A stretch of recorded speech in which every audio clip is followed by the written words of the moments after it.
at a lot of different Switch controllers, and normally when we do, we take a look at a lot of the big name brands that have been pumping stuff out. And lately there's been a lot of wireless options, like from PowerA with a regular Switch controller and a GameCube controller. Obviously Nintendo has their own Pro option, Hori just released one, but something that we haven't looked at yet for wireless options is just the dirt cheapest option there is. And so we actually took to Amazon and found this controller for only $25 that is still a wireless Switch controller. Now it is made by, I honestly don't actually know because it had multiple listings on Amazon with different company names associated with it. Basically, this is a cheap controller made in China. It's the cheapest option out there for a wireless Switch controller, and we're gonna see how it holds up.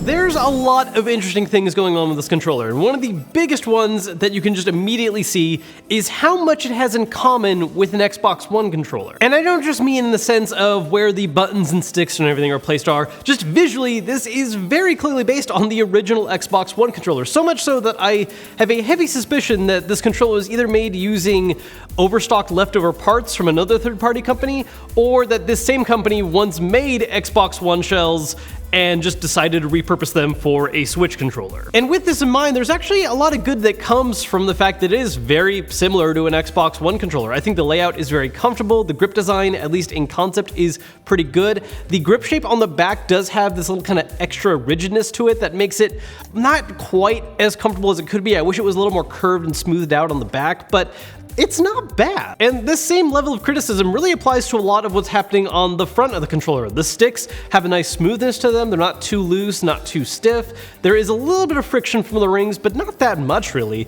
And the ABXY buttons, while certainly not the best I've ever used, are far from bad. They're pretty solid. The only part on the front that really feels like a problem is the D-pad, which has this very loose feeling to it, and it doesn't have a very clear feeling of registering any specific direction. Where you run into some more problems though are the shoulders. I don't like the shoulder buttons. They feel a lot like the original Xbox One's shoulders, which had these kind of tabs that work fine at first, but they wear out over time, and it just doesn't have a very satisfying click to it.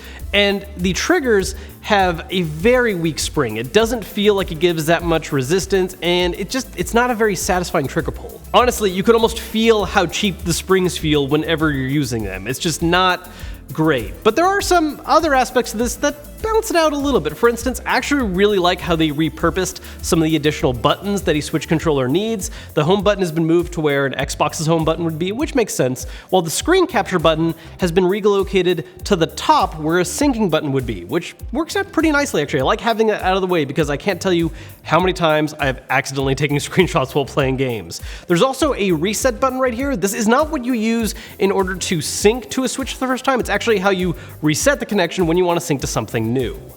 By the way, if you want a cool and easy way to customize your Switch, a great option is skins like these from today's sponsor, dbrand. They make a whole line of Switch skins that are totally safe to use on the system. They make them for the system itself, the Joy-Cons, and even for the dock. They have a variety of different colors and patterns. If you want to check them out, go to the link down below.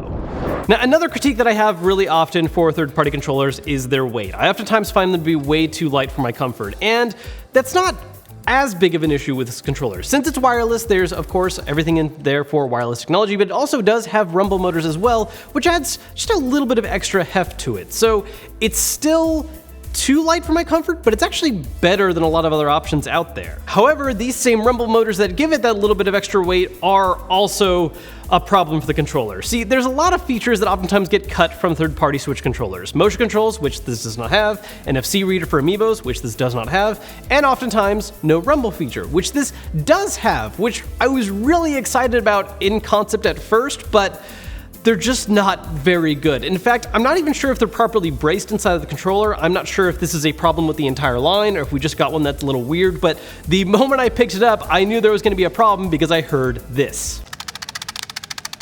You can actually feel how loose the rumble motors are sitting in this controller, and when they go off, it just creates this really crazy shake that doesn't give the same kind of sense that rumble motors normally give to a controller. Usually the point is to give a little more interactivity with the player and a sense of feedback when certain things happen in a game, but with these, it's just the same level of crazy shake every single time. That's more of an annoyance than a useful sense of feedback. So after looking at all that stuff in depth, how does it actually compare to other controller options out there for the Switch? Not great. But at the end of the day, that's not really what this controller is about. Look, I would never say that this is as good as a Switch Pro controller or even any of the major third-party options out there. I would easily take a PowerA wireless controller over this one if price was not an issue. But it's $25. Keep in mind, a Switch Pro controller is $70 MSRP, although honestly you can normally find them for a little more like 60, maybe 55. Other third-party controllers usually 45 to 50. This is a wireless controller that comes in at basically half the price. And with that in mind, this gets the job done. I mean, look, if you want a controller that's going to be the best controller out there that gives you all kinds of different little edges and performance, this isn't it. But if you just want a controller that is wireless, that will work on your Switch, and not gonna cost you very much money, this works. You know, whether you just don't care about performance or maybe you want to get it for a kid and you don't want to be worried about whether or not they break it, I mean, this is a pretty solid pickup. All that being said though, there is one other word of warning about this controller that I find a little funny because it's actually right on the Amazon listing for it, and that's the fact that this controller works for the Switch for now. As in, at any time, a Switch update could cause this controller to no longer work. Now, of course, they also say that they will do firmware updates to make sure that it still works for the Switch, but there is that extra little layer of worry now of how long will they actively support this versus, you know, any major company that's actively working with Nintendo. So keep that in mind, that this is a cheap controller that gets the job done. You just have to accept that someday it might not anymore.